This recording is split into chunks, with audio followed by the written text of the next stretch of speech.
I still say I felt no wrong in what I've done, and I am still willing to kill anyone else that I'm told to do so. Hello and welcome, I hope you're doing well. My name is Gabby and today's case is a long one and does contain quotes with a fair amount of foul language, so please stay with me as I go through the long list of crimes committed by a man known as Mad Dog and Australia's Charles Manson. That man's name is Archie McCafferty. On the morning of the 17th of March 1973, a family tragedy occurred in Sydney, Australia. Janice McCafferty had got up at around 3:30 to feed her 6-week-old son Craig, taking him back to bed with her to do so. While breastfeeding, she dozed off and woke up at 9 a.m. to discover that she'd rolled on top of little Craig in her sleep. She later said, "I felt something underneath me in bed. I jumped straight out of bed and saw the baby's face and realised something was terribly wrong. There was blood on his face and on my nightie. My bra was still undone. I must have rolled over to my left and rolled onto my baby." At the inquest on the 24th of August 1973, the coroner, Mr. John Dunn, ruled the death an accident and completely exonerated Janice McCafferty, saying, "I must say, in the interests of the welfare of the young mother, I cannot find anything to be critical of her for what happened." However, Craig's father, Archie McCafferty, thought otherwise, blaming Janice for his son's death, and while he did not attend the inquest, he sent a scathing letter to the coroner accusing her of the murder. Unfortunately, Archie's grief would set him on a horrifying path. The death of baby Craig would quickly lead to more deaths that were far from accidental. Archibald McCafferty was born in Scotland in 1948, his family emigrating to Australia when he was 10. He was in trouble with the law from an early age, already having a long record by the age of 12. By the time he was 18, he'd been classed as an incorrigible juvenile delinquent, and by the age of 24, he had been in and out of jail numerous times and had racked up 35 convictions that included breaking and entering and theft, stealing cars, larceny, assault, vagrancy, and receiving stolen goods. Aside from the assault charges that had resulted from him getting into a punch-up with police, he was considered to be a largely non-violent offender. However, he admitted to psychiatrists that he strangled cats, dogs, and chickens for fun. Archie married Janice Reddington in April of 1972. 6 weeks after the wedding, Janice caught her new husband in bed with another woman. His reaction was so violent it landed him in a psychiatric hospital until he discharged himself and began drinking heavily instead of taking the sedatives that he had been prescribed. Despite what had happened, Janice didn't leave Archie and went on to endure near continual abuse at his hands, with Archie beating and choking his pregnant wife whenever he'd been drinking, which was pretty much every day. After an incident where he nearly killed Janice, Archie booked himself back into hospital and told psychiatrists that he wanted to kill his wife and her family before discharging himself a few days later and resuming his destructive behaviour. Archie and Janice's son Craig was born on the 4th of February 1973. Archie's mother claimed that Archie turned into a different person after his son was born, but Janice said otherwise, stating that Archie was still drinking heavily and taking drugs. Craig's tragic death didn't do Archie's behaviour any favours. He left Janice and moved in with Carol Ellen Howes, a 26-year-old woman that he'd met when he was a patient at the Parramatta Psychiatric Centre. That same week, the McCaffertys had had a few friends over for drinks after Craig's funeral, and when most of them had left, Archie started playing a record called Nobody's Child in remembrance of his dead son. An argument started and Janice fled, Archie catching up with her hours later in Blacktown and accusing her of killing his son. He attacked her with a fence picket, prompting Janice's brother and another man to step in and beat him up in her defence. The next day, he turned up at his parents' house, badly bruised and covered in blood, and he begged his mother for help. She in turn begged him to readmit himself to the hospital. That day, a family friend drove Archie to the Parramatta Psychiatric Centre, where he booked himself in for treatment. It was his third self-admission in 9 months. This time, when he checked himself out a few days later, The staff contacted the police. 5 months later, on the night before the inquest into Craig's death, 2 bricks with notes wrapped around them were tossed through the window of Janice's home. The first reading, "You and the rest of your family can go get fucked, because anyone who has anything to do with me is going to die of a bad death. You know who this letter is from, so take warning, because Bill is the next cab off the rank. Then you go one by one." It was signed "You Know Who." Bill was Bill Ryan, Janice McCafferty's mother's boyfriend. The second note read, "The only thing in my mind is to kill you, your mother, and Bill Ryan. This is not a bluff because I'm that dirty on all of you for the death of my son. But I can't let it go at that. I have a matter of a few guns, so I'm going to use them on all of you for satisfaction. Beware." A week earlier, Archie McCafferty had formed a gang out of an odd assortment of teenagers along with Carol. The other members of the gang were 16-year-old Julie Ann Todd, who was another mental hospital acquaintance of Archie and Carol's, 17-year-old Michael John Meredith, and Richard William Whittington, who Archie had met in a Bankstown tattooist a few days previously. And then there was 17-year-old Donald Richard Webster, who Archie had met only days earlier through his brother. Led by Archie, the gang chose their first victim, diminutive 50-year-old World War II veteran George Anson, who sold newspapers outside the Canterbury Hotel and drank there each evening after work. Just after closing time on the evening of the 24th of August 1973, George was spotted by the gang staggering down the street towards his home. They had been cruising the area in a stolen Volkswagen looking for someone to beat up and rob, with Archie high on PCP. George was too drunk to even try to fight back as the gang dragged him into a side street. As Archie grabbed the older man around the throat, George shouted, "You young cunt." Then they were the last words that he would ever say.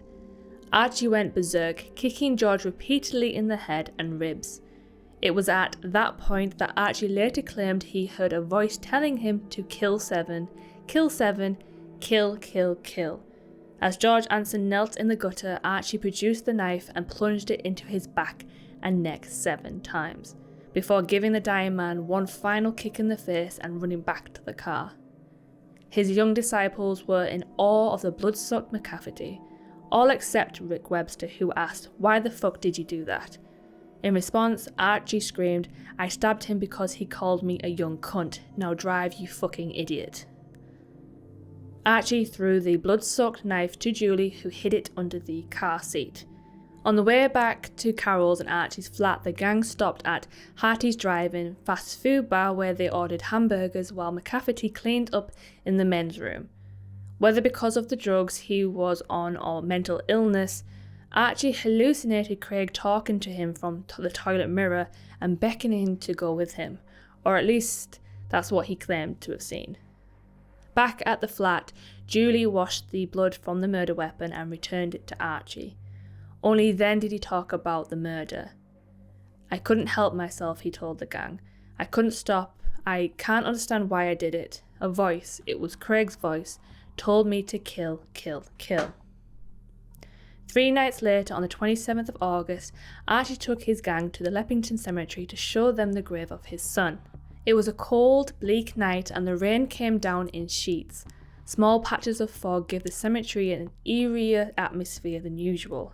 Archie was high on PCP again, so if his later claims are to be believed, it's not surprising that he heard the voice telling him to kill Seven again, this time seemingly coming from the grave. Archie and his gang stayed at the grave for a while and then went to a nearby hotel where they planned the night's events before returning to the cemetery, dropping Julie and Michael off to hitchhike on the way, with the plan being that when a car stopped they would force the driver to the cemetery at gunpoint and the gang would rob them. Archie later claimed that he could see a bright light over his son's grave. There was a figure standing just out of the light that, according to Archie, identified itself as his dead son Craig and told him that if he killed 7 people, that he would come back to life.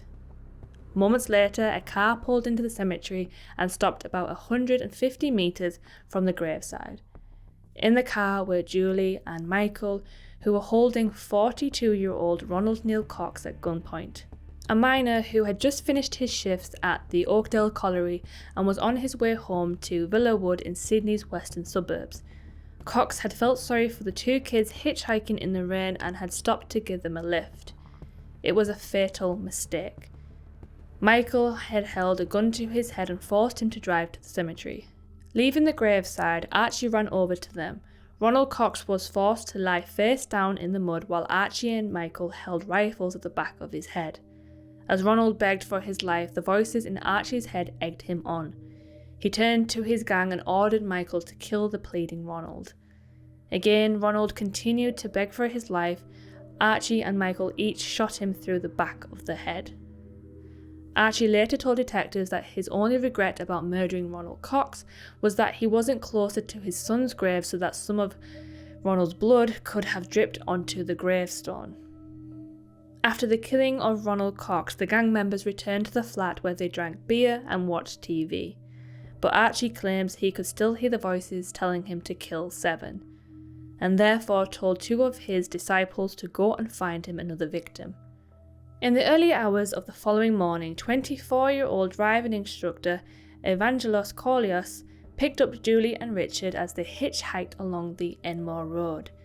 Once in the car, Richard produced a .22 caliber rifle from under his coat and forced Evangelos into the back seat, telling him to lie on the floor while Julie drove the car back to the flat. Archie then took over driving as the gang set off for Liverpool on the pretext of looking for a factory to rob. Evangelos was told to lay low as they did not want him to see where they were going. Assured that he would not come to any harm, Evangelos lay on the back floor and went to sleep. Archie's plan was to kill Evangelos, then drive his car to Blacktown and kill Janice, her mother, and her mother's boyfriend. That would make 6. The 7th victim was to be one of his own gang, Richard Webster, as Archie believed that he was going to betray him to the police. Archie told Richard to kill Evangelos, and as the man woke up from his nap in the back of the car, Richard held the sawn-off .22 caliber rifle to his head and pulled the trigger, before putting another bullet into the dead man's head at Archie's urging. They then dumped the body in a deserted nearby street. Archie was forced to abandon the plan to murder Janice and her family, at least for the night, by the discovery that Evangelos' car was low on petrol. However, he still intended to make them the next 3 victims. Fortunately, Rick Webster proved Archie's suspicions correct and decided to go to the police to report the crimes after being told that he was on Archie's hit list. Richard and Michael followed him to the Sydney Morning Herald newspaper building where he worked as an apprentice compositor. They sat in a stolen van out of the front of the Herald building with loaded rifles, ready to kill Rick when he came out. However, he spotted them and had a reporter call the police. Detectives arrived at the Herald where Rick told them about the murders and that he was too terrified to leave the building. The detectives called for reinforcements and the area was sealed off. The vehicle Richard and Michael were in was surrounded and the 2 youths apprehended. When the police later arrested Archie, he told them, "I was going to Blacktown to kill 3 people. I was going to go into the house and just start blasting away until they were all dead. They are very lucky people that the car didn't have enough petrol." He also said that he'd intended to cut off his wife's head and send it in a box to the chief of the Criminal Investigation Bureau, and admitted to the murders he'd already committed on the way to the police station, saying, "All right, I knocked the bloke at Canterbury, I knocked the bloke at Leppington, and I knocked the bloke at Marylands. I knocked all 3 of them." Nor did he make a secret of the fact that he was going to kill again. At his sensational committal hearing leading up to his trial in February of 1974, Archie pleaded not guilty to 3 counts of murder on the grounds of insanity.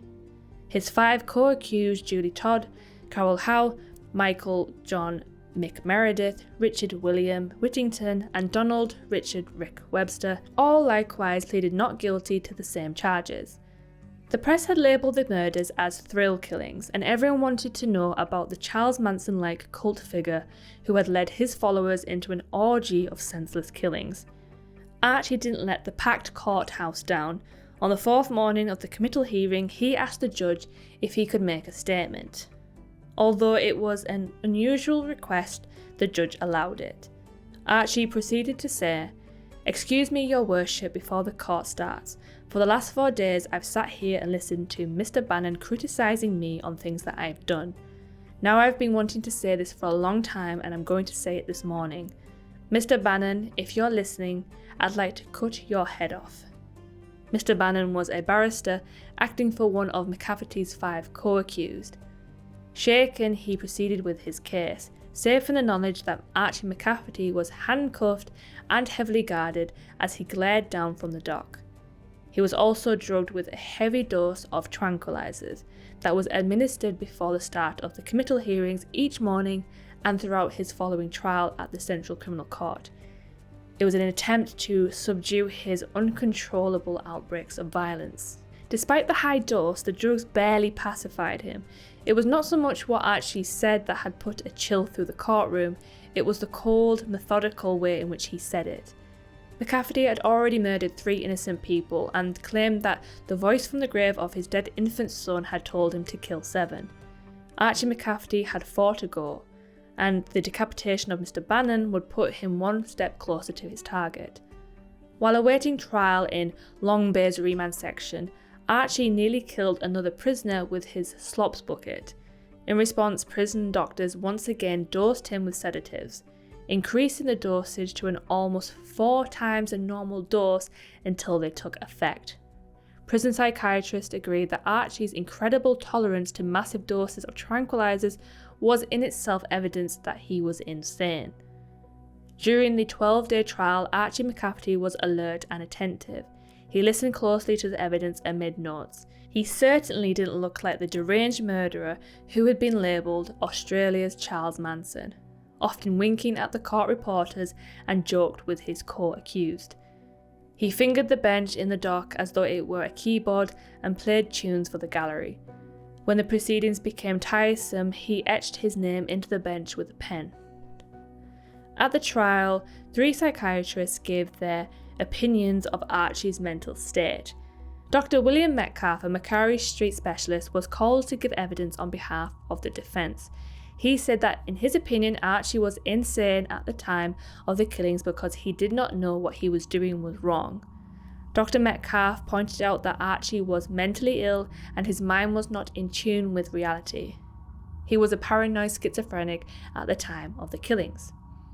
A completely different opinion was given by the prosecution psychiatrist advisor Dr. Oscar Schmalzbeck, who also was a Macquarie Street specialist and consultant psychiatrist to the state government. Dr. Schmalzbeck said, "In my view, McCafferty knew at the time that what he was doing was wrong.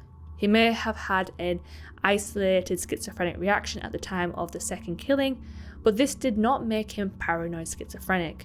Such an illness does not exist one day and disappear another day and then come back the 3rd day." A third psychiatrist who examined Archie after the killings did not give evidence. He took the middle view that McCafferty was insane, but he knew that what he was doing was wrong at the time of the killings.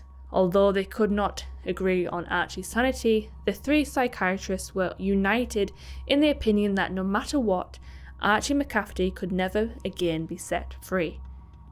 They all agreed that he was an extreme danger to the community. Then it was Archie's turn to testify, telling the hushed courtroom about the voice he claimed to have heard from the grave and how he had been told that 7 must die if he wanted to see his son again. He maintained that he was completely insane at the time of the murders. In his statement that he read from the dock, he said, "Your Honour and gentlemen of the jury, firstly, I would like to say that at the time of these crimes, I was completely insane. The reason why I done this is for the revenge of my son's death. That is what made me do it. Before this, I had stated to the doctor that I felt like killing people, but up until my son's death, I had not killed anyone. My son's death was the biggest thing that ever happened to me, because I loved him so much, and he meant the world to me, and after his death, I just seemed to go to the pack. I feel no wrong for what I have done because at the time, I did not see anything was wrong. But after my son was killed, I tried to kill my wife and I was admitted into the Parramatta psychiatric home because I knew I needed treatment. so I signed myself in and I was there for a number of weeks. I think, given the chance, I will kill again for the simple reason that I have to kill 7 people, and I have only killed 3, which means I have 4 to go.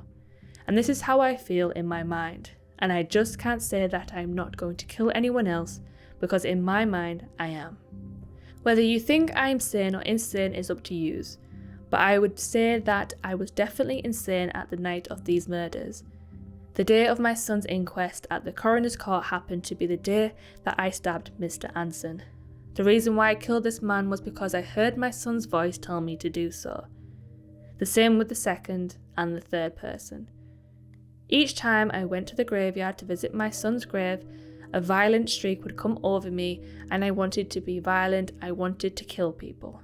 I kept hearing voices, not only my son's voice, but other voices as well, which I don't know whose they were. On the Thursday that I was apprehended, I had every intention of killing Rick Webster, as I heard the voices telling me to do so, and anyone else that voices tell me to kill, I would kill until I reached the figure 7. I still say I felt no wrong in what I've done, and I am still willing to kill anyone else that I'm told to do so. At the time of my son's death, I took it pretty hard, and since then I have not been the same because I loved him so much, and I believe in my mind that my wife murdered him on purpose, and that is why I killed these men, for the revenge of my son's death. And this is the honest truth, so I hope that the jury, Your Honour, will believe what I said. That's it. Michael Meredith and Richard Whittington were found guilty of the murders of Ronald Cox and Evangelist Collias, and each sentenced to 18 years in prison. Richard Webster was found guilty of the manslaughter of Ronald Cox and sentenced to 4 years in prison. Judy Todd was found guilty of murdering Ronald and Evangelos and sent to prison for 10 years. On the 20th of May 1974, she was found hanged in the bathroom at Silverwater Detention Centre. She had just turned 17. Carol Howes was found not guilty on all counts. 8 months pregnant with Archie's child when the verdict was handed down, Carol promised Archie that she'd wait for him. As for Archie, the jury decided not to believe his claim of insanity and returned the verdict of guilty on all counts, the judge handing down 3 life sentences. As he was led back to prison, Archie swore he would kill again, and there was no doubt in anyone's mind that given the chance, he would. Archie's behaviour in prison wasn't much better than it had been outside of it, resulting in him being shuffled around the toughest prisons in the state.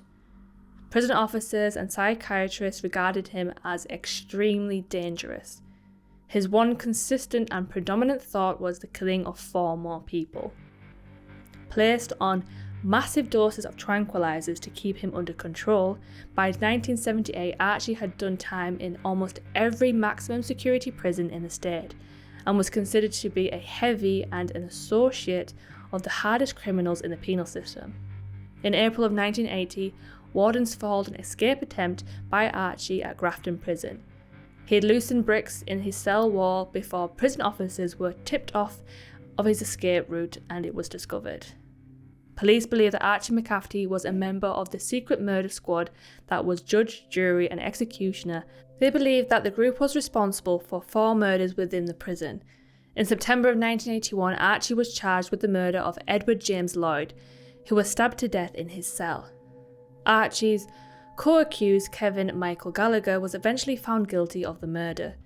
However, it was proved that Archie was present while the murder took place, and though he strenuously denied the charges and claimed he'd been framed, he was found guilty of manslaughter and had a further 14 years added to his sentence.